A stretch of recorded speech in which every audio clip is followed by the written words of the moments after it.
في يوم مشمس، المعلمة الشريرة قررت تدي العيال حصة ألعاب في الفناء. كانت لابسة جزمة بكعب عالي ونازلة تتمنظر، والكل كان ساكت من الفضة. لكن سيف التلميذ الشقي جه بفكرة شيطانية: إيه رأيكم نحط صابون سائل في الساحة؟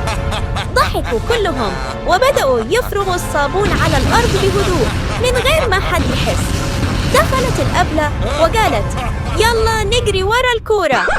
وأول ما جريت زحلقت وطارت في الهواء زي البالونة، والكعب طار ناحية السبورة. العيال انفجروا من الضحك وهي على الأرض بتصرخ: أنا هرفدكوا كلكوا.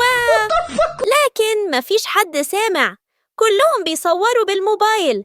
وفي آخر اليوم الفيديو بتاعها وهي بتتزحلق بقى ترند على اليوتيوب. لو الفيديو عجبك ما تنساش تعمل لايك وتشترك في القناة.